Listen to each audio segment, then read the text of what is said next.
Welcome to a very special episode of the Dangerous Ideas podcast. Today we have a former teacher of ours from our high school.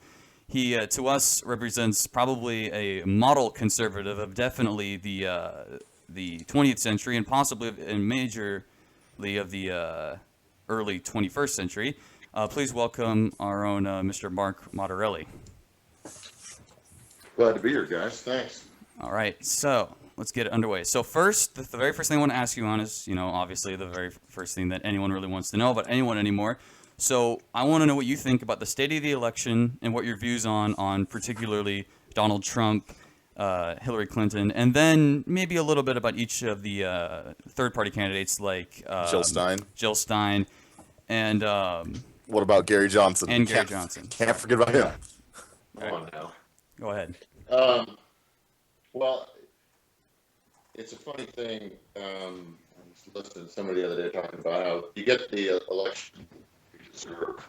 And I think I've often described this as choosing between vomit soup and a shit sandwich. Oh, hold on, Mr. Modarelli. You're kind of cutting in and out a little bit. Are you in a bad place with bad internet? No, I shouldn't be. I'm sitting right by my router, so. All right. Okay. We'll continue. It cleared up a little bit. Vomit soup. I'll just lean forward. Yeah. I mean, look. I'm a never Trump guy, but I certainly cannot support Hillary Clinton. Increasingly, the things are revealing. I mean, it's amazing how both candidates get worse and worse the longer this thing goes on. Like a fine alcohol. Yeah. Right. Yeah. Exactly.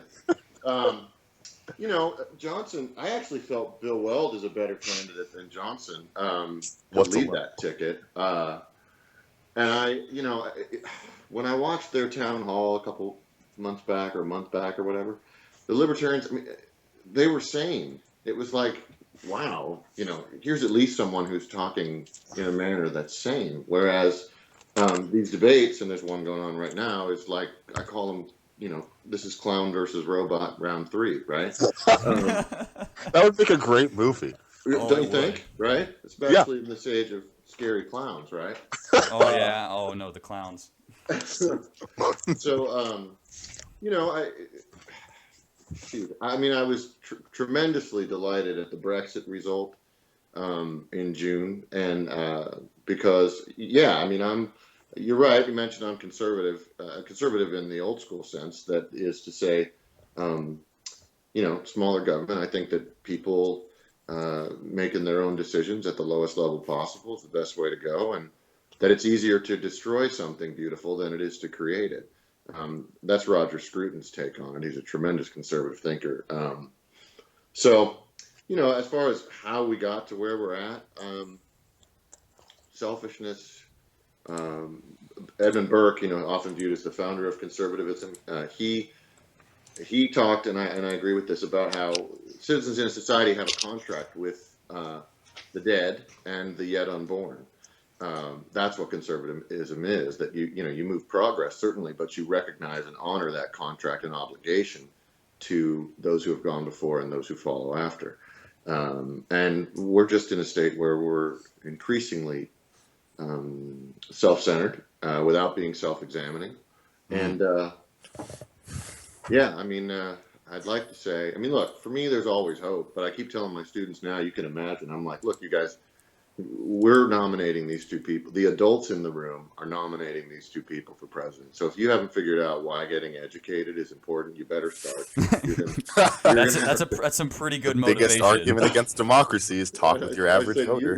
You're gonna have to fix this mess. Yeah. And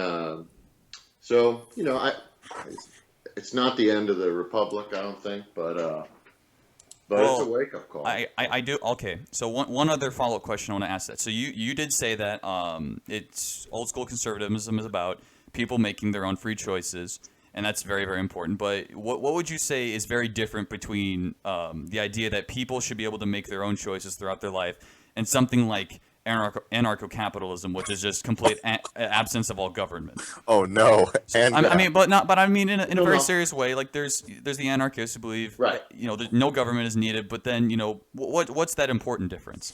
Well, again, government's needed, clearly, and it's needed at different levels. And you're seeing this with the European Union project. The further removed you are from the people who are affected by the decisions and who ostensibly, mind you, are supposed to have a voice in those decisions, the less able you are to see to those needs, and the more oppressive you necessarily become, whether with the best of intentions. So again, a federal government, and the annoying thing about all this is the founding fathers predicted all of this stuff. The Federalist Papers, they worked through all this stuff. They said, here's what's going to happen if you don't have term limits. Here's what's going to happen if senators aren't chosen by the state legislatures instead of elected. And yet we went ahead and, as human beings do, tweaked it and screwed it up to where we're at the state we're at now. But, the anarchy, absolute freedom is absolute chaos. There's no question of that, right? And so, but again, this system was made for a moral and religious people, and for no other, as Adams said. Unless you have internal discipline and individuals who understand. I'm always afraid of, and I thought about this when Obama went to Britain and told them, you're going to have to go to the back of the queue. I wrote a blog about it. That Loki was right in the Avengers movie, right? That people are made to be ruled, that you don't want freedom because freedom's messy. It requires responsibility and discipline and all those things, and it does. And that's too hard. Yeah. Like being told what to do. It makes life easy. No, that's right. They want to be told, right? You want them to say, and I keep telling kids, look, they can tell you you've got health care, but then they're going to tell you how you have to use it, and they're going to put strings on it. That's just how it works. And again, not because they're evil, but because that's how power works and power grows. And so in answer to your question, Ryan, classical liberalism in the 19th century sense, which again, we've shanghaied the word and turned it into something here that's anything but liberal. Okay? Exactly. Liberal is what we Neocon. would consider libertarianism. So like my problem, some of my problems with Johnson as a candidate, because, I have libertarian leanings, but his foreign policy issues, I don't believe in a kind of isolation or withdrawal. I think that's problematic. I think you can't live that way in the world anymore. His drug legalization things, as a guy who's done 12-step and recovered, there's a lot of dangers there. I just think as a society, you got to be more careful about that stuff. But because, look, you guys know it. You see it all the time. People do stupid stuff. So, especially in college. Oh, yeah. And, Oh, yeah. And, and here's the deal. Certain stupid things, yeah, people got to have the right to do it. But if you can look at stupid things that are, potentially addictive, destructive, lead to other things, well, then maybe you encourage people not to do those particular stupid things through legal action. But again, I think locally it's a far better way to make those decisions. So if you want to be in a state that legalizes weed, that's your prerogative, yeah? And you can move to another one that doesn't. But the federal government, if you look during the Great Recession, okay, the booming real estate market and everything was in the Northern Virginia, Washington, D.C. sector because the federal government got massive. And their job was, if the founding fathers could look and see all the departments that we have in the federal government, their job was to, again, protect us internationally and provide, roads and things like that. That's it. Other than that, they shouldn't have been involved. But as someone noted a minute ago, people want things done for them. So every time there's a crisis, you call the federal government, hey, do this for me, do that. And that, again, leads to tyranny. The more favors you ask for, people will take it if you give it to them. And again, I'm not saying they're all evil. I'm just saying human nature is such that power accumulates and draws to itself. Indeed. Okay, so the next thing I want to ask about is your take on the old what we Casey, Elliot, myself have all started calling, because people have started describing it as the old and the alt-right, but we like to say there's also the new right, which is basically the alt-right is all the that's where all the people that are really just like, well, Elliot, you describe them. They're the people that are like, how do I put this? like the racists, like the diehards, like the alt-right are the ones that want to set the world on fire. Right. And just watch it burn. And then the old are as you describe yourself, old school, the old school. And then the new people, like myself, Elliot and Casey. Well, Casey more, and myself more or less. Elliot, I'd throw me in there too. no, Like, you may as well be in there. But the overall question is, where do you think the right in America is going? Like, what direction do you think it's taking? Well, the GOP's got, whatever happens, the GOP's got some major soul searching to do. I think, and polls notwithstanding, I think that, and you guys would know this from my classroom, but the right needs to get back to recognizing. But I don't know. I don't know. That's a tricky question, because first of all, the alt-right nut jobs, burn the whole thing down, whatever, forget it. I mean, look, after the James Comey, no prosecutor would do this thing, would take this case. I had my burn it down moment where I was like, I'll vote Trump just because this thing, we've turned into an aristocracy where the rules don't apply to certain people, right? But, Yeah. The Republic, again, could survive, but it means that people have got to, certainly on the right, have got to start tapping into courage and hope, okay? The internet multiplies fear. The left preys upon fear. The alt-right plays upon fear, okay? No one makes good decisions when they're afraid, all right? And so what the conservatives have to do is, again, articulate, look, this is about the recognition that it's a lot easier for us to destroy a good thing than it is to create a new one, okay? History's full of revolutions that threw out the old without a plan for what was going to come next. France. Yeah. I mean, and Russia. he wrote a great piece about that, Edmund Burke, who said, look, you guys, you didn't have a plan. And what do you get when you do that? Lots of horror, Russia terror. in Russia. Right?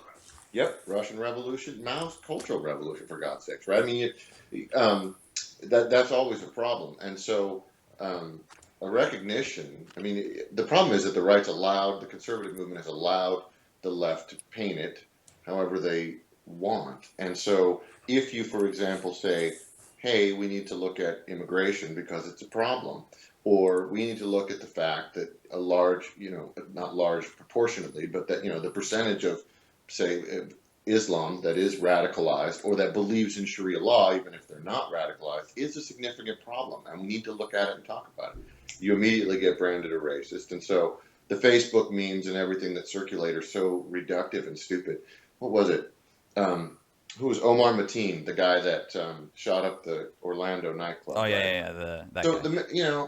the minute that comes out, it's people. My brother-in-law posted a, I am Omar Mateen meme with like Paul Ryan's picture and George Bush, and I'm like, are you kidding me? Right? Yeah. We just had a Carl the Cuck moment. Are you kidding me? I'm sitting there going, you're going to equate this guy with, and so it's that broad stroke brush, which again is simple for people who don't want to think, and everyone wants to click like and feel good about themselves because they're morally superior. One like saves Harambe's life. Yeah. Yeah, I mean, but I'll tell you, I think it's going to come from you guys. I mean, I think, but my problem is that conservatives, I mean, you think of these debates, Hillary Clinton would get her butt handed to her by anybody with an ounce of sense. Anybody in these debates. Okay. Exactly. I mean, Marco Rubio would be mopping the floor with this woman. Well, Okay? to Go throw ahead. in my own, Yeah. just to throw my own counterpoint right there. The reason I think, I see now we are all. I mean, I'm kind of a hesitant Trump supporter. Same, Elliot, are you kind of more on the fence, or are you like all in? I'm at this point. I'm all in. Like Yeah. it's because of the nature of how our electoral system works. Yep. Can't vote for Jill Stein because it might as well be throwing your vote away because of how the third party works. And because I used to support Bernie Sanders, but then he just caved and was like, "Oh no, I'm supporting Hillary."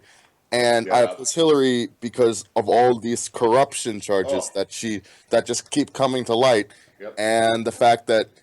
So, as someone who's like trying to pursue a STEM degree, computer science, Yep. I am concerned very greatly about H-1Bs And that visa process, well, she's like, let's add in more H-1Bs. And I'm like, Right.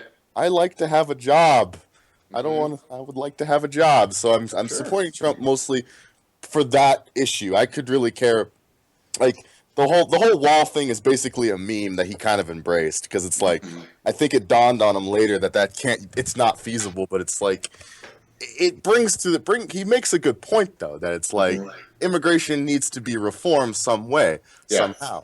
Yeah. So Well, also, Yeah. well, the reason I mention this is because, I mean, when I look at the debates, you are right that, maybe he isn't a good debater. He's not a politician. You're right about that. Mhm. But the moment, like, I think the moment it clicked for me where this might not actually be about just, like, beating her in arguments necessarily, because, I mean, I think everyone pretty much knows at this point that this woman is not to be trusted. I think the moment that he kind of got that across was when she said, I'm very glad that someone with the temperament of Donald Trump is not running the can't we law just in this country. And he said, because you'd be in jail.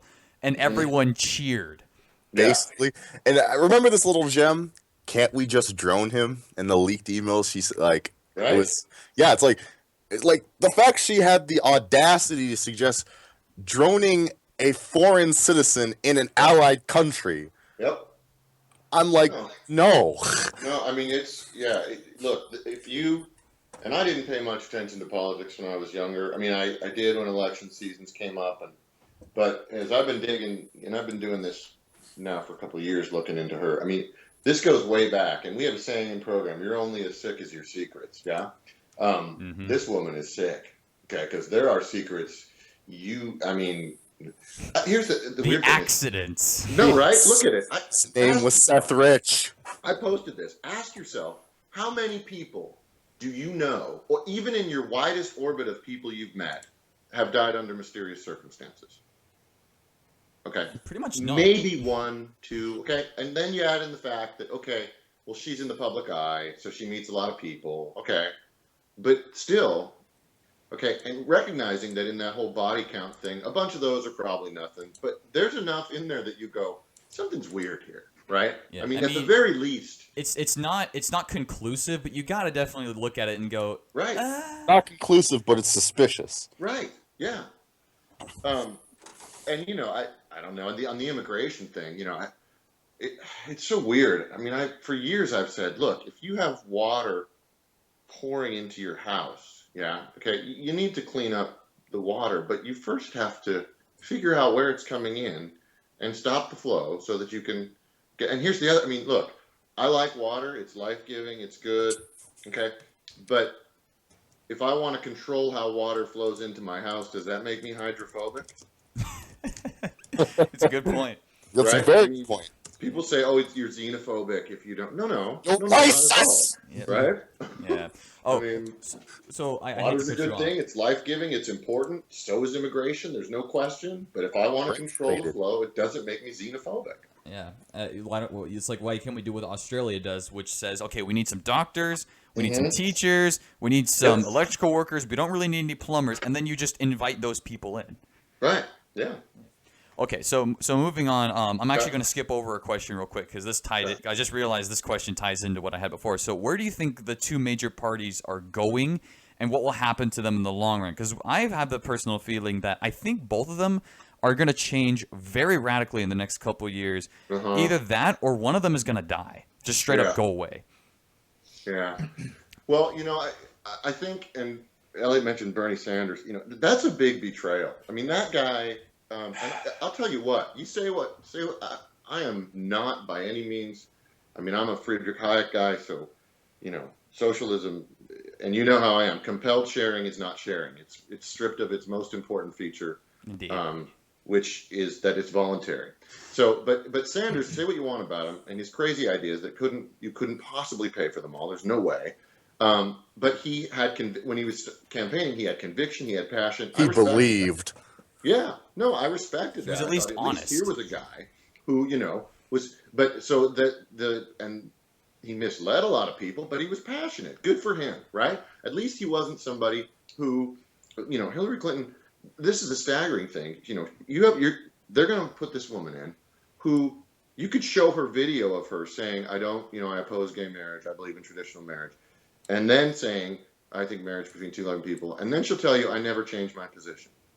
And you go, well, wait a second. I've got video right here. And I don't mind if you change your position. That's what politicians do. That's fine. You evolve. But don't sit here and tell me that you didn't change your position, right? So the left, the Democratic Party, I mean, so she compromises everywhere she can. And she's proven to be as much a Wall Street crony as anybody. If not And even so worse than you're most right. of They're them. going to have a major problem of their own because they want her to go more left. Yeah. Because it's supposed to be that she's supposed to be on the left wing, which is supposed to not like the banks, and yet she's pretty buddy with them. Yeah, completely. And on the flip side, again, the conservatives are going to have to figure out what to do with this populism that Trump brought to the fore. Now, look, the racists and all that stuff, they're idiots anyway. They're going to be you're going to have to keep them on the margin anyway. Okay. I mean, the notion that they're going to become influential and powerful in a system with checks and balances, short of an outright, oppression where you're going to start rounding up arms and, coercing people. But so that extreme end of it isn't the issue. But I'll tell you, man, people are starting to wake up too to the fact that if you look at Detroit, for example, in 1960 was, highest standard of living in the nation. Education was awesome. Everything was fantastic. And then a Democrat mayor took over. It's been under Democratic rule since then. And look at it now. Look at all the cities that have had uninterrupted Democratic rule since, for 40, 50 years. They're all, look, Seattle's going the same way. You got a huge homeless problem. You got ridiculous rates. It's all cronyism. The Democrats you're right, they're going to have a crisis of their own to deal with from their own extreme fringe. And, the worst part is, for me, is that both of these parties have acted so fundamental. I almost get choked up talking to my students about it and thinking about my daughters. $20 trillion in debt. $20 trillion that we've shackled you guys with. That is so irresponsible. It is appalling to me. Yeah. And I think both parties are going to have to answer for that. When the check comes due, it's going to be bad news. Yeah. Oh, yeah. So here's a quick follow-up question to that. So do you think the Republican Party is going to become more protectionist in trade policy because of the left's open embrace of like globalism, open markets, and open borders? I think that's the extreme push there. And I don't know. Trump, one thing I hold out hope for Trump is that he's first and foremost a salesman. So he makes all these promises to close the deal. And then once you get the deal closed, and when you're closing the deal, you tell people, don't worry, we'll get people. It'll be tremendous. It'll be great, which is what he does, right? That's what you do when you're closing a deal. And then when you get the deal closed, you get on the phone and you go, find me the best guy to do sheetrock. Find me the best to whatever, right? And you bring in the people to do it. That's my one hope for him. Because he knows better, at least I hope he does, right? So you're saying he's going to form some kind of like a technocratic cabinet? No, with any luck. Look, a good president understands. Reagan understood this. Lincoln understood it. The president is a symbolic office. You bring in people to do the job, and you lead them. You bring in people who are experts to solve the job. Clinton, Obama, these people surround themselves with people that make them look good, okay? And that's not because it's about them in the office, right? And as far as Trump, and to return to the protectionism thing, Friedrich Hayek, Road to Serfdom, read Hayek if you haven't, tremendous stuff. But Hayek says of economics, it's the curious task of economics to teach mankind how little we understand about what we imagine we can control, okay? Because the more you strap regulations and try to limit because you imagine you can control it. His whole point is economics is fueled by forces at an individual level, individual desire, supply and demand, that kind of stuff, very laissez-faire. But so the more restrictions you put on it, the more you stifle it. So, I see the problems with NAFTA, and again, and with the TPP, right, the thing they're talking about. Yeah. I think that I don't know. People get ideas, right? And isolationist protectionism with economics. But I also got to figure there's people who know a lot more about this stuff than me. The problem with the internet is everyone imagines they're an expert on everything. Armchair experts. Yes, no, chair right? experts. Look, I'll give you my 2 bits, and I, my colleagues and stuff who are left leaning get mad. I'm not interested in beating anyone. Look, if I lose and I've been proven wrong, well, then I'm one step closer to the truth, and that's what I'm trying to do. So, That is the ultimate goal. yeah, right. That's what it's supposed to be, and it's not personal, right? I mean, that's the thing. The problem with this election is it's become so personal. People are unfriending each other. Families are split up, and you can't talk about it. And I actually yeah. we will talk about that, and I want to get into that right now because so have you ever heard the terms cultural authoritarianism and cultural libertarianism? So wait, cultural libertarianism and cultural authoritarianism. Yeah.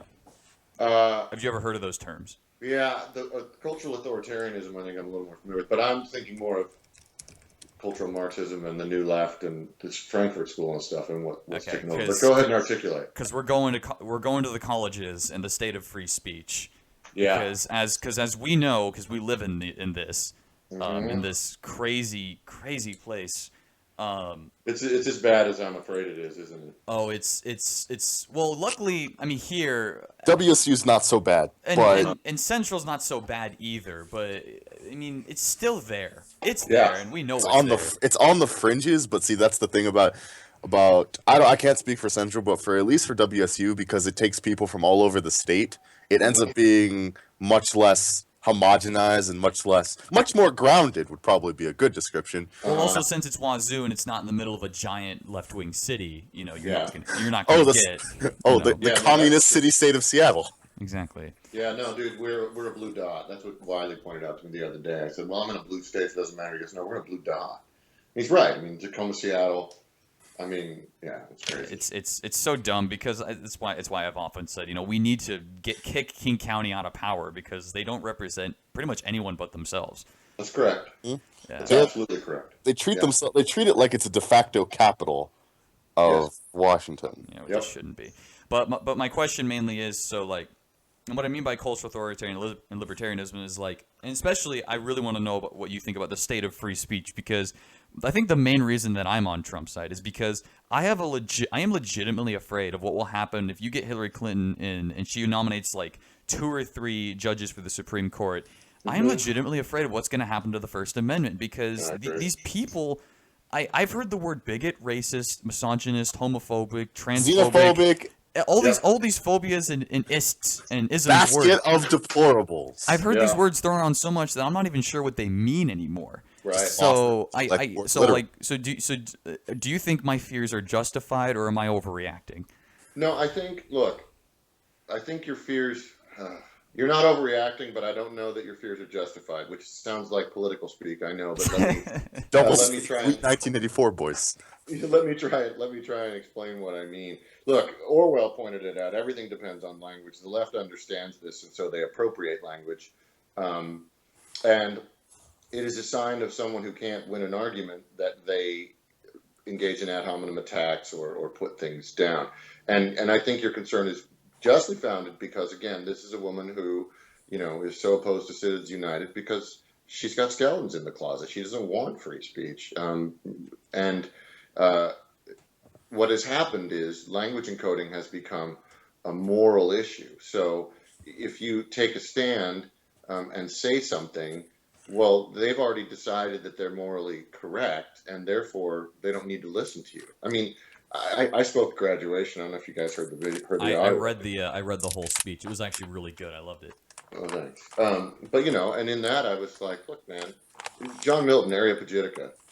It's very clear. Truth does not need stratagems or protections or censorship laws. Okay, truth will always triumph in an open contest. It's only screwed if you tie its hands and don't let it do what it's supposed to do. If you rig the game. Yeah, and the bottom line is, you can't live. This is, Anne-Marie Waters, Douglas Murray, some of these people in Europe are fighting. I love Douglas Murray. Oh, he's tremendous thinker. He's a great guy. But this whole thing with free speech, and look, Murray said, a society where your greatest beliefs can be trodden upon is the only society worth living in. Okay, that's right. You don't have a right not to be offended, and I'll tell you, power I mean, the example I always use is when my daughters were little, I took them to Seattle only a couple times, but we went up, they were probably 5 and 1, and it was nude bicycling day at Seattle Center. Okay. So there's all these naked people riding bikes, and I'm like, I got my 5-year-old daughter, I'm like, really? Okay. And then the next time we went up, it was the gay pride parade. So there's all these people in S&M gears in the back of pickup trucks. And I'm like, man, my kids are going to think Seattle's crazy, right? And They're not wrong. I know, but what did I do? Was my response to tell them they couldn't do? No, my response was I have to check the calendar, okay? Because look, I get the freedom to not have them mess with me, so I just got to check the calendar better, and recognize their freedom to do that, even if I disagree. Okay, that's how it works. And but I'll tell you, Ryan, I think when you look at things like the attempts to criminalize people who suggest that anthropogenic global warming might not be the threat that people make it out. When you're criminalizing science, positions in science, you got a real problem. Oh, I know. I mean, Yeah. I'm majoring in physics. That kind of. I mean, I think global warming is an issue we need to talk about. But right now, as more and more of this stuff comes up, I'm starting to think it's not the issue we need to concern us with. It's right not. Let's worry about dealing with the corruption and actually keeping the country in one piece first, before we deal with the likes of global warming. Because, which actually, I'm just going to throw in a little anecdote about this. The public, really, there needs to be a massive campaign for nuclear power if you ever want to solve this global warming issue. Oh yeah. Because the issue was I hear people champion solar, wind, hydroelectric, and I thought to myself, those scale horribly, and they have major downsides because you can't put solar panels everywhere, and it's not always sunny. It's not always windy, and those things are massive. And hydroelectric causes more damage to the environment than nuclear ever will. But people are like, "Oh, it's scary space magic." They say Chernobyl, and it's like that will never happen ever again. It's if you're going to take the Russians' handling of something as an example, okay, the Russians do a lot of things pretty poorly, especially during the Soviet era. They control, and even now, the threat posed by Russia, they're not the bear that everyone makes them out to be. I mean, a lot of their systems don't work well. But yeah, I mean, there's new reactor technologies that are way safer. I don't know. And here's the thing with the global warming scare. As soon as you stop flying around on your private jet to party, I'll believe it's as urgent as you say.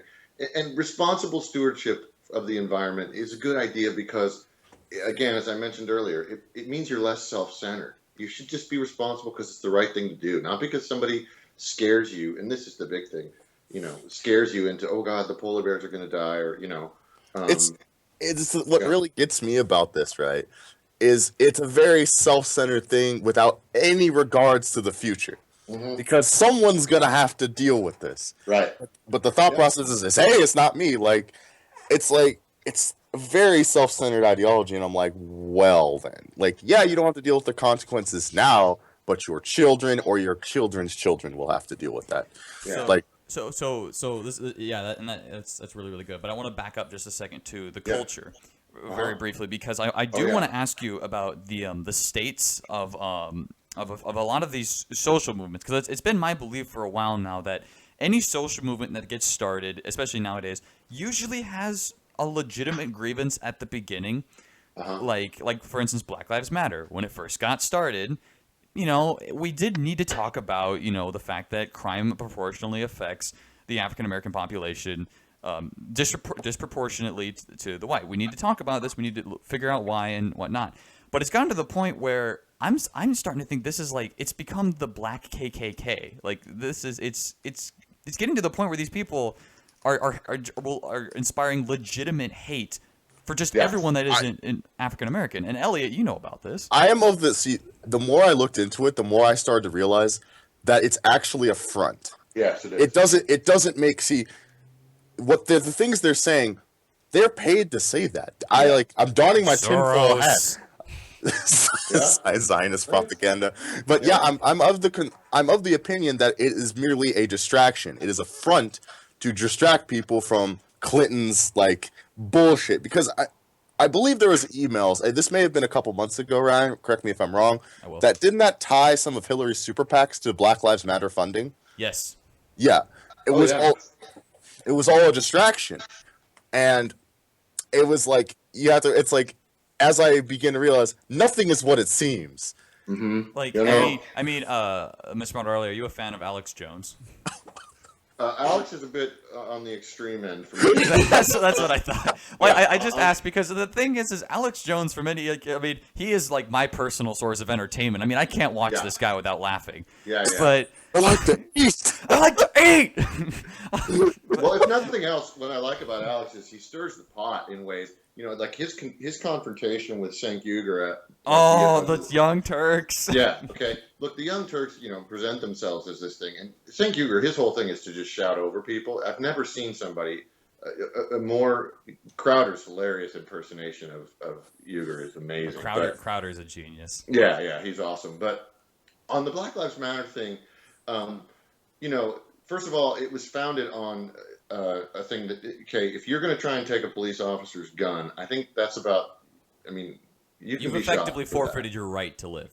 Yeah, I think at that point you can expect to get shot for that. Okay, and his hands weren't up. The grand jury came back. They're like, "There's nothing here. This was it's horrible that someone died. There's no question of that." Okay, but see, it's interesting how you see how narrative, especially in the age of social media, narrative takes off, and nobody cared that didn't actually happen. Heather MacDonald is a tremendous thinker on this. If you haven't watched her or read her books, you should Google her. Not the comedian, it's Heather Mac, M-A-C Donald.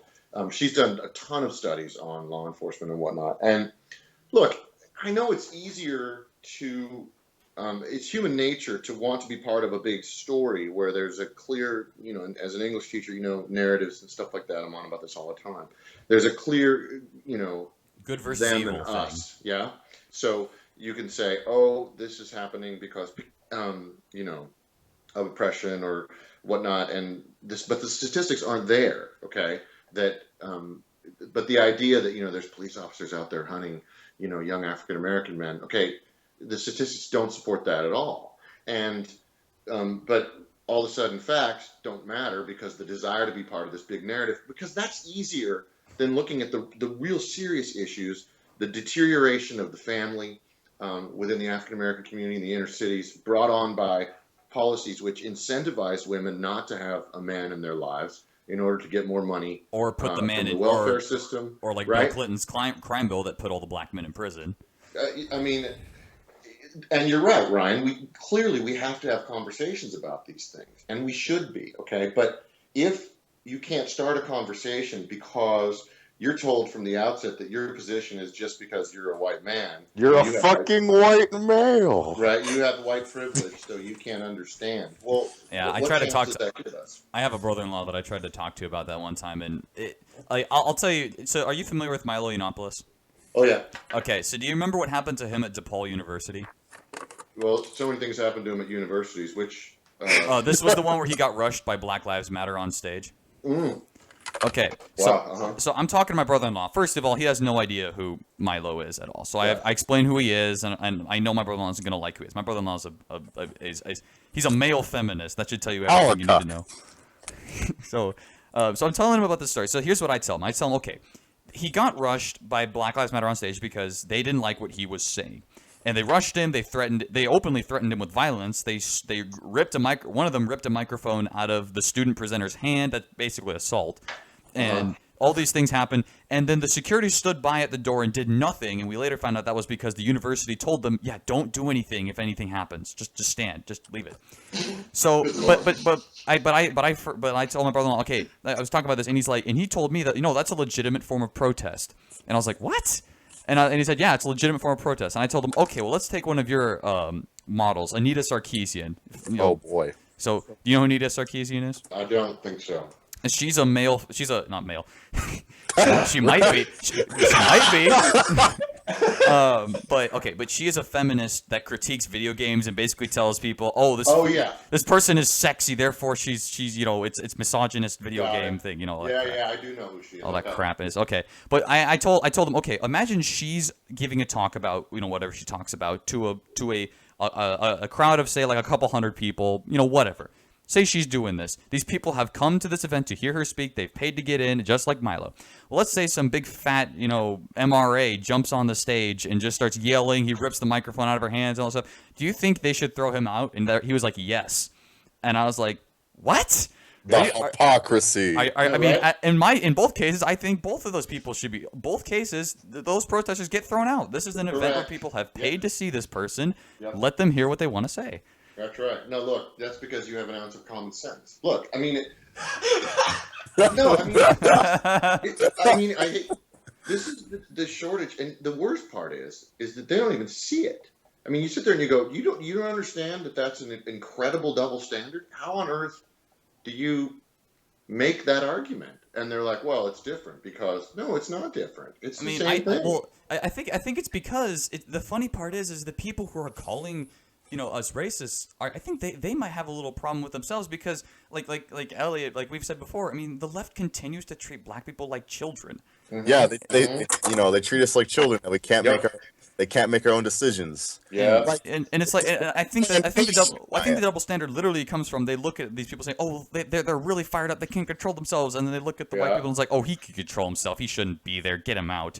Right. And I'm like, wait, no, these are both human beings. I don't care what they look like. It could be an Asian dude and like some Arab guy. Throw them out. Yeah. No, you're right. And again, the notion that they can't control themselves, and how demeaning is that? My God. The Democrats, they'll think we're fucking children all the time. No, I mean, that's what it is. It's so, and again, you sit there and expose, but see, you can't reason someone out of a position that they didn't reason themselves into. I know that quote. I don't know who said it, though. Oh, I don't remember. I heard it from my brother, and I use it in class all the time. So maybe I heard it from you. I don't know. Yeah, it's it's basic logic. I mean, once you realize, and how the logical disconnect again, it's just unbelievable. And hypocrisy is one thing. Tell me what's going on and be honest about it, but don't. That's the thing about the Hillary Clinton thing. Don't present yourself, the Democrats, as the the party of race and we're interested in this. And DeSouza's movie was tremendous. I mean, the switch that everyone claims happened when everybody went over to the other side never happened. There wasn't that many people switching over. That the racists switched sides, and now the Republicans are the racist party, and It's like, it was the one time I've never really liked D'Souza just personally. I mean, I was always I used to watch the debates of him versus Hitchens, and I'm a big Hitchens fan, so I'd watch them two go at it, and I always rooted for Hitchens. But the one thing that I ever heard Dinesh DSouza say that I was like, you know what, man, good for you. That was good. Was when he drew the parallel of the urban plantation. Yeah. Oh yeah. I think that was the smartest thing he's ever done. Oh yeah. No, I mean, it's what it is. And whether or not Johnson's actually said on the airplane what they claim he said, and why an African American waiter would make that up, I don't know. But again, whatever, you can argue. That was the effect. And as I've said many times, the bigger the government gets, the more dependence you get on it, the more you control votes. So I'm going to move very slightly because go just very slightly. So we're going to go to religion because I mentioned Hitchens, but it's going to be a little bit of a mix because so you know who Milo Yiannopoulos is, of course, and you know who Christopher Hitchens was. Yes, of course. So my personal argument is they are the Brit that has come to tell us what's so great about America and how to get back to what is important. I think Hitchens came in at the time when creationism was starting to run out of control, and you needed to beat back the evangelicals.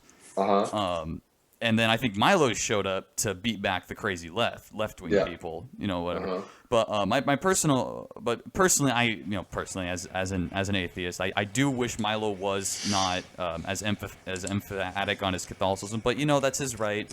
In the end of the day, I don't really have much of a problem with it. But do you think? Would you agree with the point that Christopher Hitchens was needed to beat back some of that hyper evangelicism? And just as Milo was needed to beat back the crazy left. The SJWs and all that. Yeah, I'm a big fan of Hitchens' brother, Peter Hitchens. I think he's a tremendous he's a smart dude. I just don't agree with him religiously. And again, and that's an interesting thing, Ryan, too, that whole notion of, agreeing religiously. I think, yeah, I mean, I think Hitchens served as a good counterbalance, but you know, um, the idea that creationism, 7 days and all that stuff was going to take over is a ridiculous idea anyway. After the Enlightenment, it couldn't. I mean, intelligent design, the more you know, the more you study, and the more people realize, when you got a bunch of really smart people who are going, you better look at, there's information in this DNA and stuff. Okay, that gives you pause to stop and think, okay? Not that the Bible's literal in 7 days, whatever.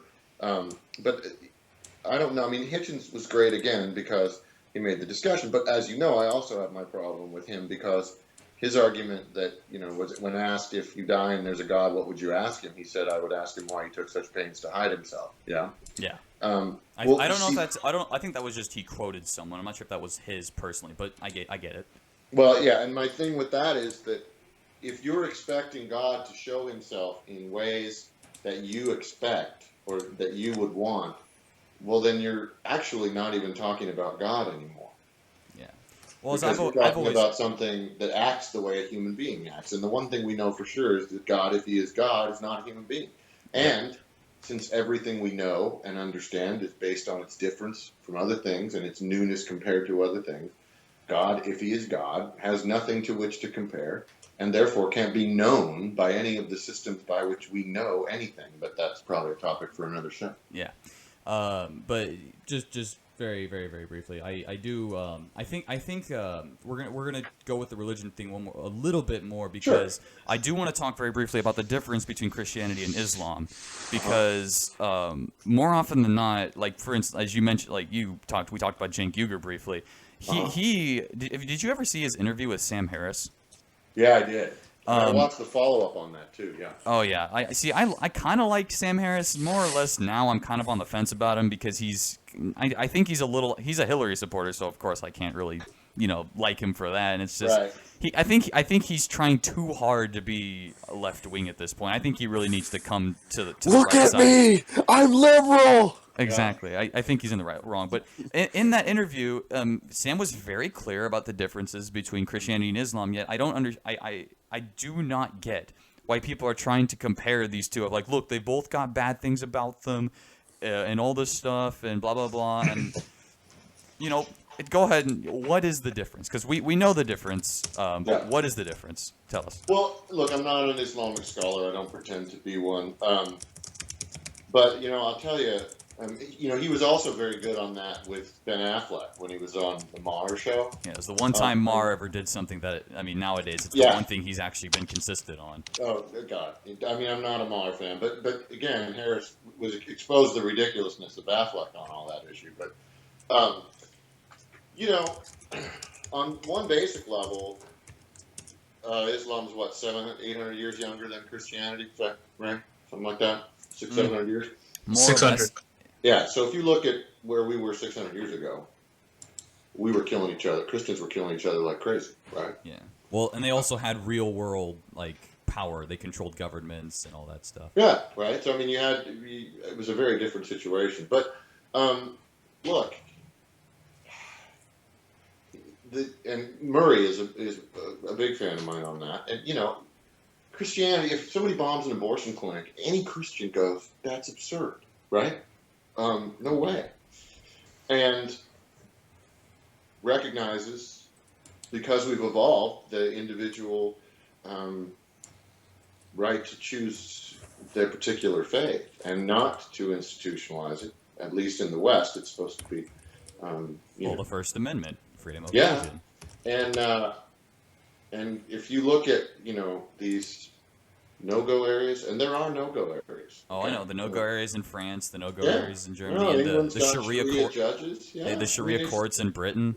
Yeah, I mean it's a serious issue, and it's not compatible with free speech. Well, it's just because I personally think it's because unlike I often think of it like this. Christianity, I think, has evolved to be a kind of cultural insurgent. I mean, it goes in and it seeks to bring people to itself, but it doesn't. But the thing is, it doesn't really seek anything other than just the people. It doesn't actually seek power, at least on any grand scale, and it doesn't have anything built into it. Because Jesus never said anything about taking over a government or being a government. No, he said, "Render unto Caesar what is Caesar's," and exactly. But the problem is Islam is it's often been, there have been many mullahs and scholars, and even I think it might even say in one of the hadiths by one translation, it says something like Islam is either the solution, the total solution, or my favorite, the final solution. But I think the reason that makes it so dangerous, and not just dangerous but also just different, is because it unlike most other religions has government built into it. Correct. It has government built into it. It has it is essentially almost like the it's often been, I think Murray said it, like Islam imported fascism. Or something like that, and because Islam, it just is fascism, but by Allah instead of by man. Right. No, I mean I would have to agree, and we got a lot of problems to look at, and who we're dealing with, and how we're dealing with it, and it's they're playing the long game. I mean, the weird thing is, and this is the problem we're running into, is the notion that if we just give them jobs and make things better, they're not going to. These are people who ardently believe something. And we have reached a point where we don't believe anything. We can't believe, as a culture, people the people don't actually believe in something enough to die for it. I think as a culture, we've reached a point where we don't even, where we've forgotten that people can actually believe something. That's right. And there's a dangerous solipsism in that. And again, it's that self-aggrandizement, the notion that, well, my view of the world is so true. How could they not see this? And to imagine that all people think like you. Well, that's been a fatal, fatal mistake. Chamberlain did it forever with Hitler, right? They're traumatized by World War I too, so they won't actually start a war. They don't really want a war. Of course not. So they'll do this. What's the worst that could happen? It is a tremendous, and we have the same problem when we're dealing with China, because you imagine that the Chinese think like you do, and they don't.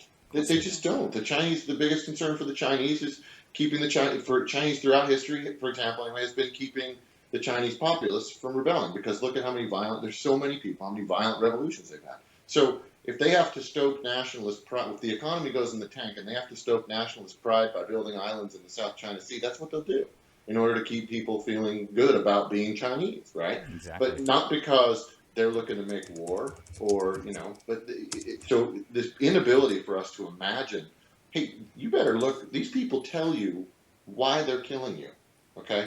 And you sit there and say that's not really why they're killing us. How, again, arrogant is that, right? Exactly. I mean, well, probably the favorite quote I ever heard. I don't remember who said this. It might have been Murray, actually, but he said, the proper response after Charlie Hebdo's shooting is not to go on your Facebook page and say "Je suis Charlie," or to change your profile picture to this, or even to march through the street with a pencil. Yeah. I think they said, the proper response would be to march through the street with a cartoon of Muhammad. Yep. Because I mean, you just gotta. At the end of the day, you have to tell these people. It's like, look, this is our culture. If you come here, you live by our rules and our norms. Yep. You are not allowed to kill people for this. Yeah. And I thought his point, was the greatest, because everyone talks, and this is a big leftist thing, we need to have a dialogue, we need to discuss. And I thought his point about saying, look, what more innocent way could you open a dialogue than a cartoon? Or a joke. Yeah. And you get killed for those. So there's not dialogue possible.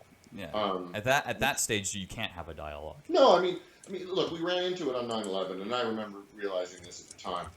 Because all of our policies for hijackings were based on the notion that it's better to be alive than dead. The very Western notion that you want to live another day. Well, and so we love death more than you love life. No, that's right. So you give them control of the plane and figure they'll land and issue demands. Well, then they flew the planes into buildings, right?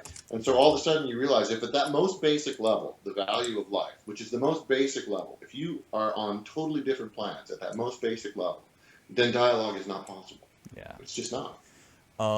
Casey, since Casey's watching the debate, he's typing questions for me. He gave one. He wants to know, do you think we should intervene in the Middle East, or should we let them sort out their own problems? I'm personally of the belief that I think we should sort out their own problems, because not just. And I'm not one of those people who says, every time America gets involved, it gets worse. No, I just think at this point. And I said this in Ellis's class, and I got a bunch of dirty looks way back in senior years. But I said, I said, unfortunately, the Muslims need to have their their enlightenment. They need to have their reformation. Yeah. And unfortunately, the way the religion is structured and the way it just is right now, it's only going to happen when they just kill each other to the point where they realize, okay, maybe this isn't a good idea. Yeah. No, look, I mean, I wish it could be you another know, way, but no, I think you're right. I think, first of all, militant ideologies, they don't understand anything except when you knock them on their ass. And if you look at Nazi Germany, the Japanese military-industrial complex, what the Allies understood is you got to beat the shit out of them and then help them rebuild, because otherwise they think it's weakness. That's just the way they think. So when Germany looks around and they see we blew the crap out of them, and then they see that we're rebuilding them, and they go, whoa, man, that's different. What's that? They don't have to do this, right? yeah, that's pretty cool. And the same is true of the Japanese. That's just how it works with militant ideologies. Now, as far as the involvement goes, my attitude is what I would like us to do is go, okay, here's the deal. We can be energy self-sufficient. We need to do that. Okay? And then you tell them, look, you guys need to sort your shit out. Okay? And we can sort it out here. If you fuck with Israel or if you fuck with us, we're going to come over and we're going to take care of business. Okay? We just go on notice. We're saying that's the deal. And we're going to have to look at how you're trying to import terrorism into it. We're going to have to do stuff that's unpleasant. But here's the deal. You can either, because this is the thing I've said from the beginning. People go good and evil. Look, this is a war between civilization and savagery. Okay? That's it. Indeed. Should you be able to get on an airplane and fly to Disneyland with your family and not be afraid of running into a building? Should you be able to go to a nightclub and not be afraid of being blown up and shot or not? It's that simple. So you either line up with the civilized nations or you don't. And we haven't had a leader who has, I mean, these people are, I mean, you talk about savagery. Burning people alive, drowning them in cages, the Cutting their heads off, throwing them off buildings. No, I mean, right? The sex trafficking of women and girls is just Saudi Arabia still has slavery. Yeah, no, look, I mean, and you sit there, so yeah, I mean, I think in that sense we should be really looking at how we do it, and we should become energy self-sufficient, because if we don't need them, then, you know, we got to cut ties and go, you guys got to figure this out, because I'm not going to, you know, if you want the, I don't know, Obama, we're not going to be the world's policeman. That's fine. But we all know what happens to the neighborhood when the policeman leaves. Okay? We all know it. Yep. So if you're not going to be the world's police, I mean, I got a Spider-Man mentality too, that with great power comes great responsibility. So when people are suffering, I'm inclined to want to help them. Okay?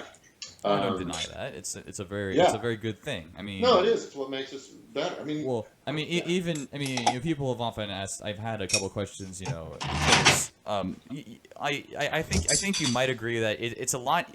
Maybe not necessarily easier, but it's definitely, I guess, a little simpler from the Christian perspective to want to love other people.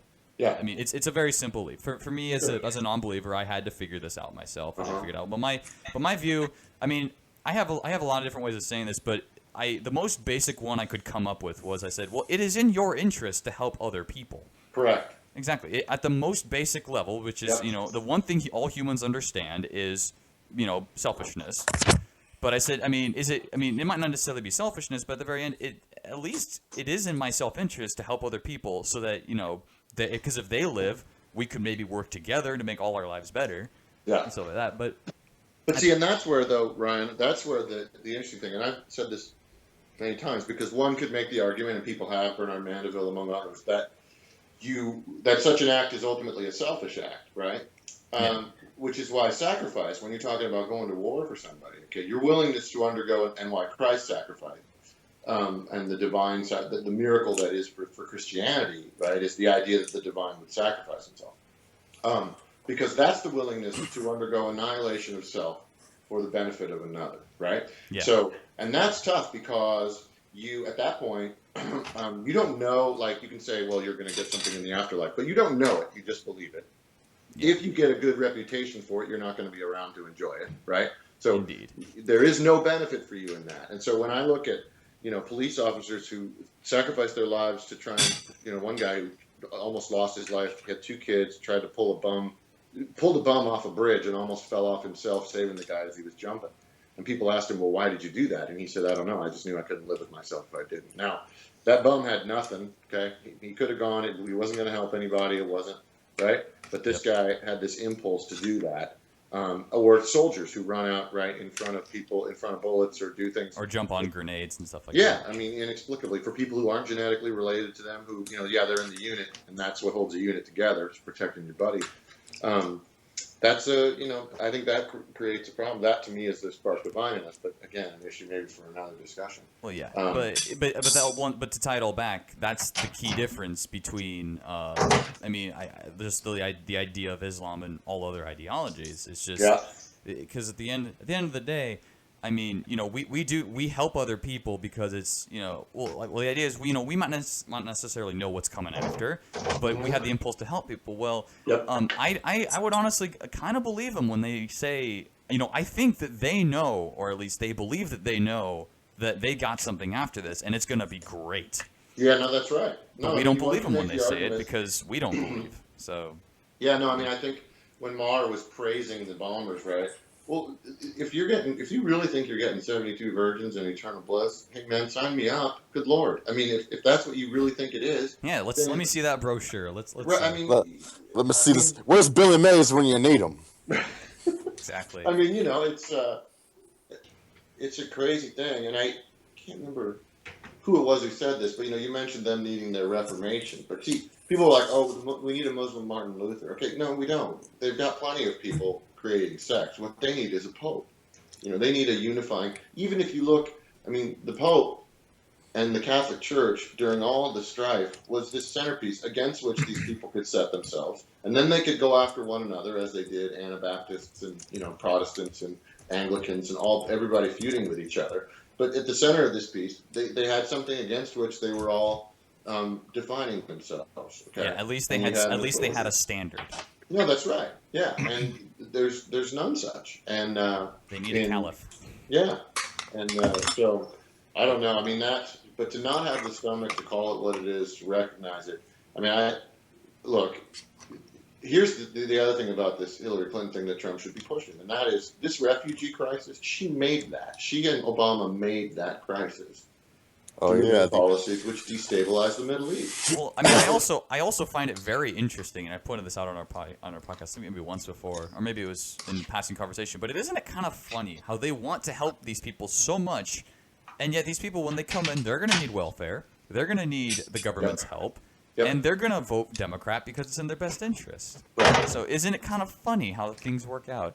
No, that's right, and Farage and others, Douglas Murray and Peter Hitchens have been very clear on this, even in Europe, right? That it was an orchestrated attempt to shift the demographics to ensure power. I mean, it's a crazy thing, but and if Obama wants to say, look, I wanted the Arab Spring, and I wanted to, if he's willing to say, yeah, there's a lot of people in misery fleeing these countries, but it was necessary. Okay, that's one thing. Okay, if you're saying you're willing to pay there's plenty of secularists throughout history who have said you got to break a lot of eggs to make an omelet, okay?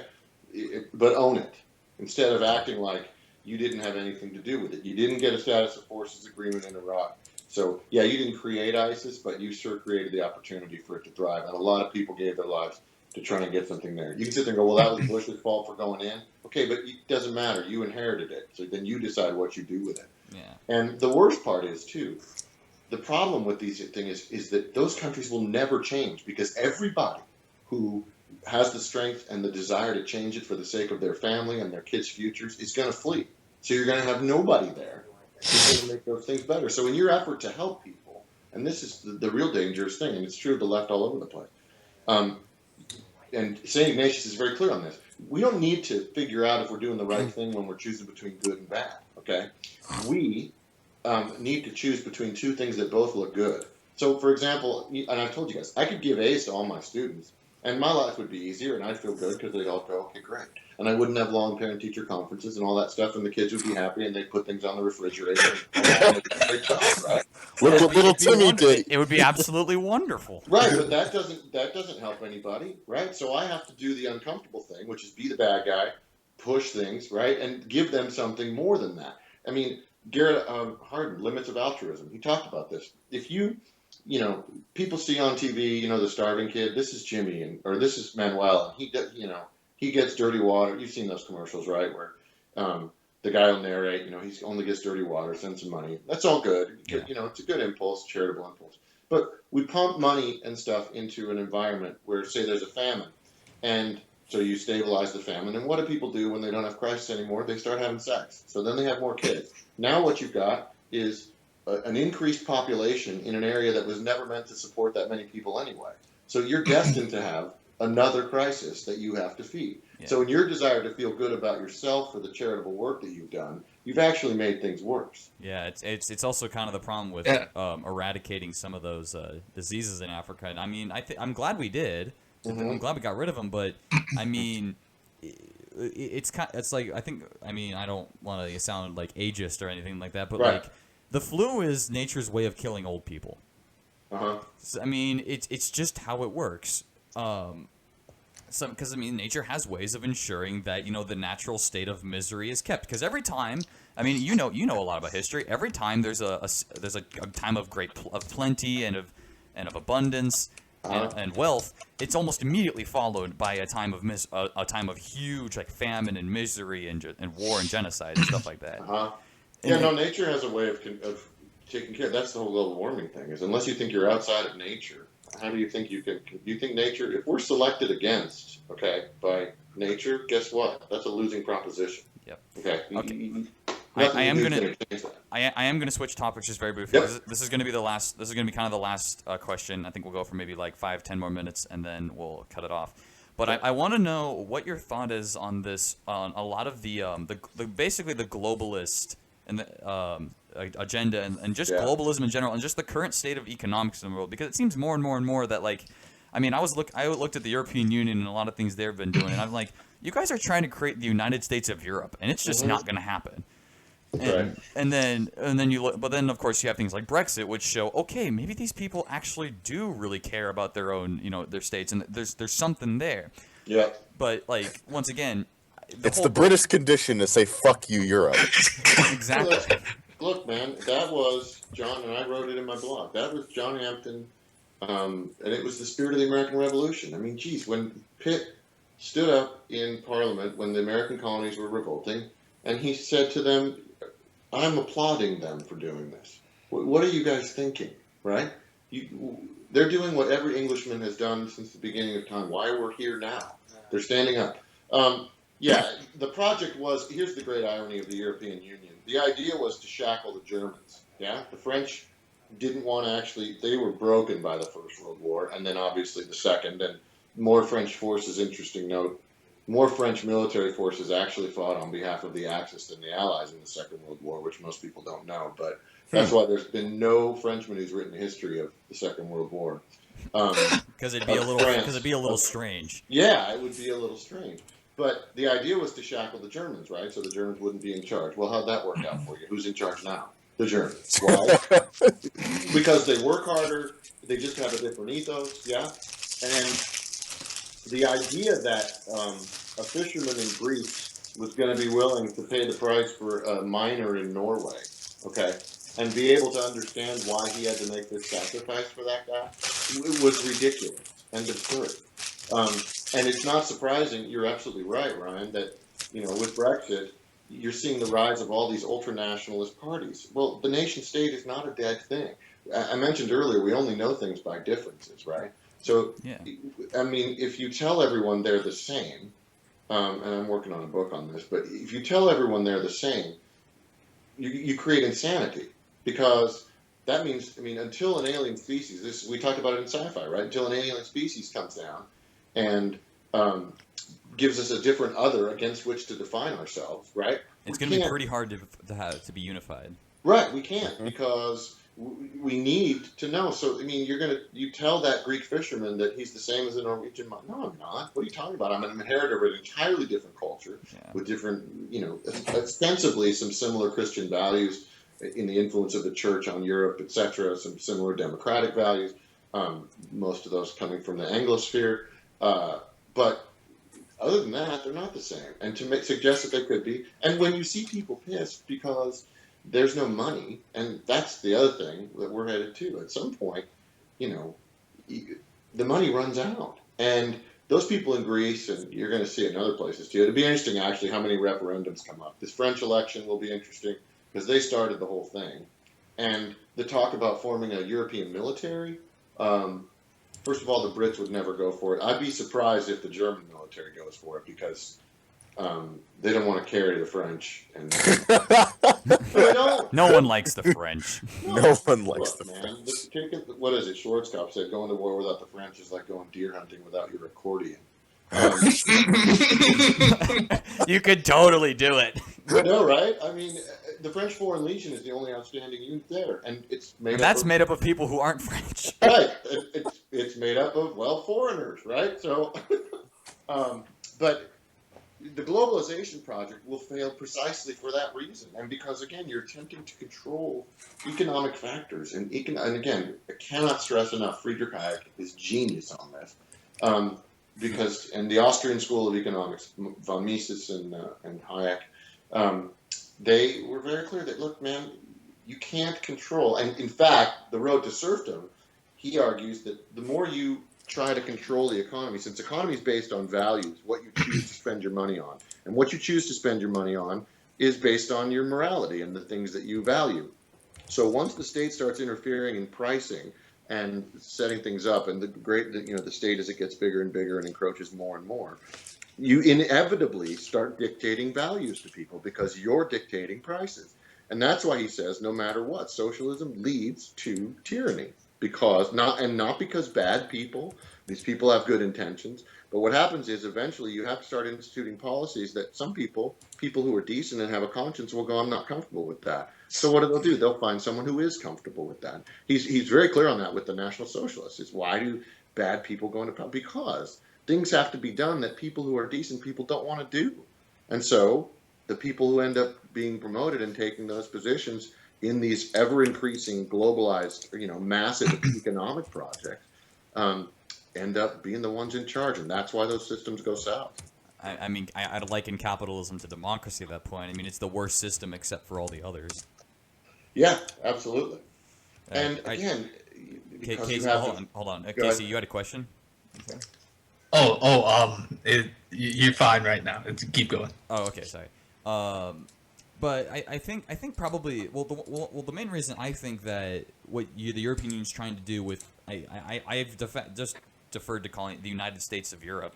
What they're trying to do. Well, the reason I don't think that's going to work is for one simple reason. I mean, the reason the 13 colonies could get together is because, well, I mean, they had almost everything in common. They were all English. They all spoke the same language. Yep. Their economies weren't wildly different. Yeah. And they all had very similar values and similar beliefs.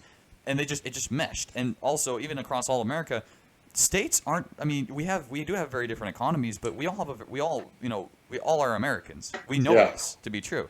Yeah. I mean, you can't take a German and a Frenchman and say, you guys are Europeans, love each other. Right. It's just not going to work. No, I agree. And it's an interesting thing. And I'll tell you that, I'm a big fan. Daniel Hanan's book on the invention of liberty is very good on this. The Anglosphere, Australia, New Zealand, England, Canada, United States. That system. And what did they do when they found it? The first they had the Articles of Confederation. That didn't work. It was too messy. Yeah. So then they had to go and they did the Constitution. And what did the Constitution do but say individual states, right? I mean, that is a whole list of what the federal government can't do. Okay. And that we've gotten away from. And we're starting to look more and more like Europe. And that's where a lot of the Brexit people have come in and said, don't do this. But yeah, I mean, the idea, and we alone of nations, and this is an interesting thing. DeSouza mentioned this, but we alone are a nation founded on an idea, not founded by tribal and geographical things. Not races, not geography, right. not, hatred and or anything like that. It's this just notion the of assimilation. People are like, oh, cultural appropriation. Look, you do have to assimilate. You have to assimilate to this idea. This is why Islam can't function here. As you mentioned, it's a government thing. If you don't assimilate to the idea of Americanism, the ideas of free speech and the right to be offended and all that stuff. And the right to bear arms. Yeah, I mean, look, then this isn't the place for you. It's that simple. And to mention one thing, the other reason that I'm kind of afraid, well, not really afraid, but at least a little worried about about Hillary Clinton, especially if she gets people in the Supreme Court, is, I mean, okay, the moment they start going, because I have a feeling the only way you're going to be able to, because at this point, I think the left in America has just forgotten how to argue. Oh, absolutely. Just because Yeah. all they know how to do at this point is call people names. No, correct. That's exactly right. Yeah. But the thing is, because if they don't know how to argue and they don't win in, the open marketplace of ideas, well, what do you have to do? Well, you have to change the rules. That's right. And the thing is, if the moment they start, I will know that the moment. We had a conversation about this yesterday, but we thought the one situation where we could actually see open rebellion, and not just of citizens, but maybe of the military itself, would be if Clinton actually got her Supreme Court justices to start going at. I mean, it's one thing to go at amendments to the Constitution, but it's another thing entirely to go at the Bill of Rights. Bill of Rights, because there was on the leaked videos that the footage that O'Keefe captured, part of the Project Veritas. They mentioned that if Clinton got in office, what she would do about like the Second Amendment, she'd most likely pass an executive order, and we're like, oh, woo, lad, that's a horrible idea. Yeah. So it's the one because the thing is if well, I mentioned this is one reason why you don't have a military coup in the United States is because the soldiers aren't sworn to the president, they aren't sworn to their generals, they're sworn to the document, they're sworn to the Constitution. Yeah. So it's basically almost impossible to have a military coup here because none of these guys are loyal to a person, they're loyal to the ideas. So it's why I could actually see an open rebellion or a real military coup if Clinton tried to do that. If she tried to hack at the Constitution, I mean, it's going to get bloody if that happens. People with guns will make sure of that.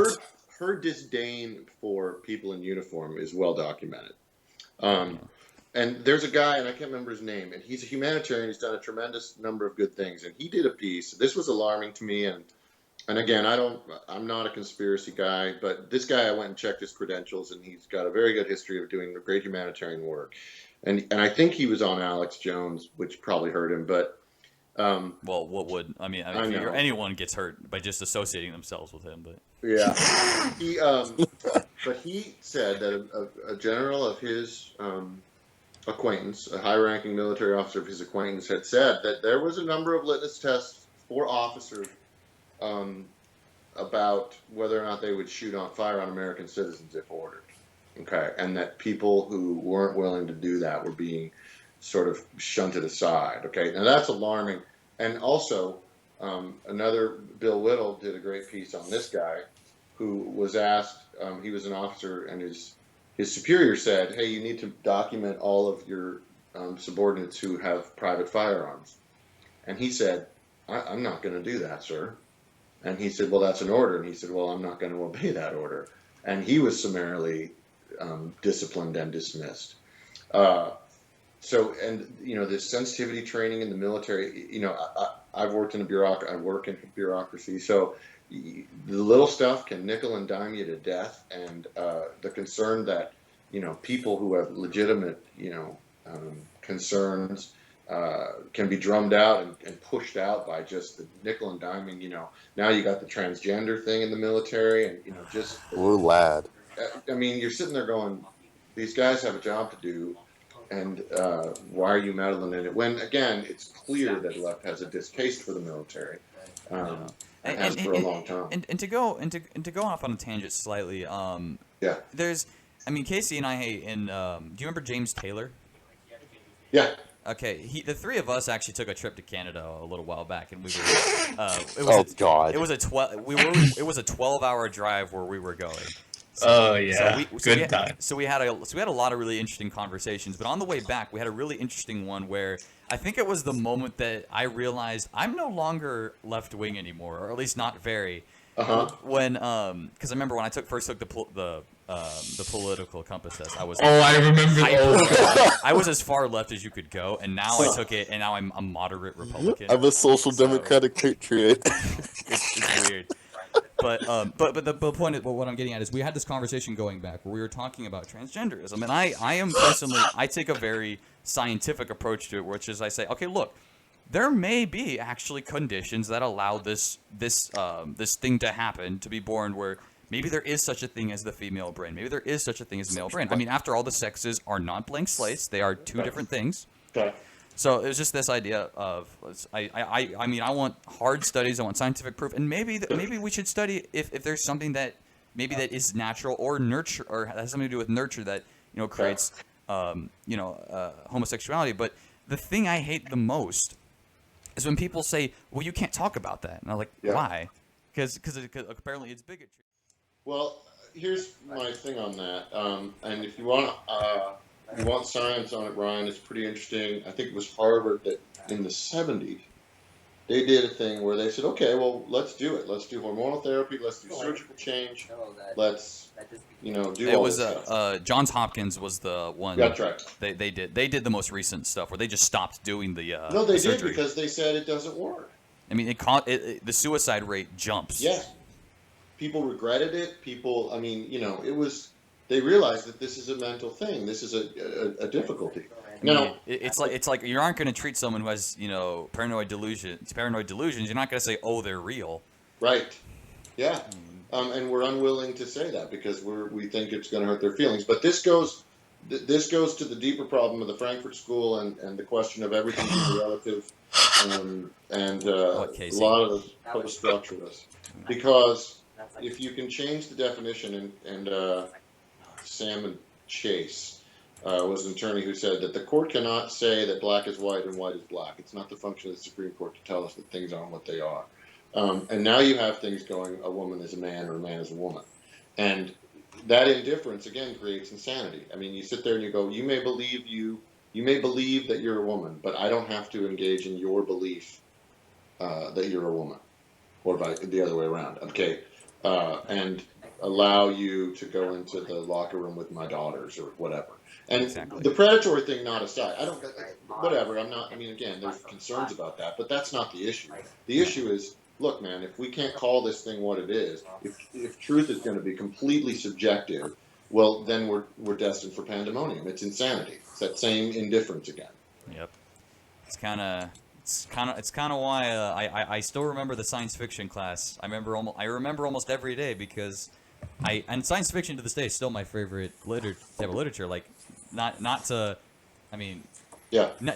try to pander, but I always, whenever I'd go somewhere, I always bring Starship Troopers with me because it's still my favorite discussion of just socio-political anything. Yeah. Oh no, Heinlein's tremendous on that. I'm excited to get to that with the kids this semester because, again, you sit there and you think, he talked about the failures of the North American republics in the 20th century, and you're going, wow. And he's not that wrong. No, he's not. And what did he say would happen? It's incredible how prescient he was. And the notion that people, who have a sense of being part of something larger can make the best voting decision. Well, it's why I loved the idea of you can serve in the military if you want to vote. Yeah. That's why I mean, granted, I think in this day and age you probably wouldn't be able to get that passed, but I mean, I would say at least some sort of civil service of some kind. Yeah. I mean, maybe bring back like the CCC or something like that. Maybe go for like 3 or 4 years. Why did we get rid of that? I don't know. I don't know. It's fun. Another question for another day. Indeed. Yep. That's a story for another day. I'll ask one more question, and then after that, I'm gonna ask you if you can tell everyone about your blog, and then we'll sign off. But the last question I have, very very important. Do you think? Because I remember you talked about this. Do you think America is just going to be the great experiment, or is it actually going to continue on to actually be as Ellie and I like to say, the beacon of light blazing across the black sea of ignorance? No, look, somebody said after the second Obama election, maybe it was just a dream. Maybe it was just an experiment. And let's face it, this is the one thing I always try and impress upon students, and you know this, Ryan, and Heinlein's clear on it too. Very well. The vast amount of human history, okay, we are exceptional, okay? And Obama can say, oh, the way English think they're exceptional. No. We're exceptional, meaning we are the exception to the rule. Okay, and that has so many double meanings. Rule is most often someone else making decisions and telling you what to do. The notion, and that great piece we used to read in senior comp about the pursuit of happiness, right? That you could build a nation where you told people that they could decide what happiness was and pursue it, okay, was absolutely, the rest of the world said, you guys are crazy. There's no way in hell you can do that. And not only did they do it, it became the greatest force for freedom, good, charity in human history. Did it do bad things? Sure. Every culture has done bad things. Will it last? Well, again, only if that spirit comes back. And I don't know if that spirit comes back without a colossal breakdown in which individuals learn to fend for themselves again, individual communities, what Burke called the little troops, learn to fend for themselves and reject the dependency on others. And we got a nation of sheep, and that spirit isn't there. And I don't know what's going to wake it up. I think it'll be another world war if that ever happens. No, I mean, I hate to say it, but I think you're probably right. It's going to get worse before it gets better. Yeah. And as I've said before, if you look at information ages, they invariably end with a period of supreme arrogance that leads to upheaval, where you haven't multiplied knowledge. You've multiplied knowledge, but you haven't increased wisdom. And so what you get is a bunch of people who think they have all the answers, but don't have the wisdom to recognize what they don't know. And those people are easily manipulated. It's basically, I think we're, I mean, because if I look at history, I kind of just had this thought. From the year 1920 to about 1960, that's a whole cycle, if you think about it. You know, you have the roaring 20s, extreme arrogance, and everyone riding high, and then crash, time of, depression to the 30s. A world war comes along. Yeah. All of a sudden, everyone basically goes into the military or works as a nation to defeat an enemy. Everyone comes back, but then everyone comes back with this mentality of, okay, let's build something out of this. Right. So, and then you got your 50s, which amazing times. Right. So I mean, it's cyclical, and people forget. I mean, affluence leads to arrogance and comfort, and the idea.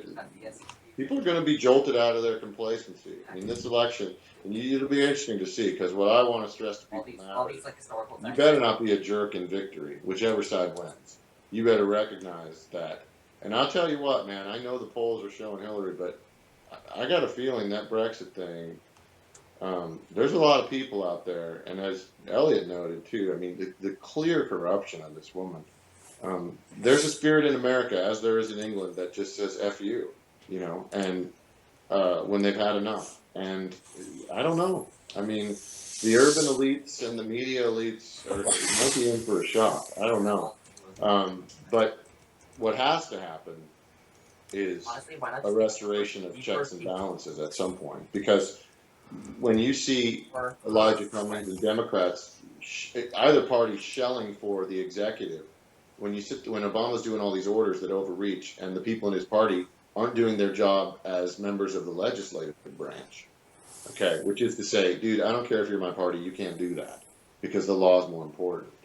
Oh, yeah, you can do that too. You got a problem. It's not going to make it. Yeah. So, I don't know. Well, hopefully we don't go the way of Rome, but... Oh, boy. Yeah. Okay, well, once again, thank you so much for showing up and talking to us. No, my pleasure. It was a lot of fun. I'll join you guys anytime and talk about whatever's on the plate. So what's the name of your blog? Oh, it's Trembling Pinions at Blogspot. If you Google Trembling Pinions, it comes up. It's a line from Alexander Pope. The grad speech is on there and some other stuff. All right. Cool. I'll be sure to put it in the link to this in the description of the video. Well, once again, thank you, Mr. Mark Modarelli, and hopefully we can have you on again if something else interesting happens. Oh no, I'd love it anytime, guys. It's good stuff. All right. Thank you very much.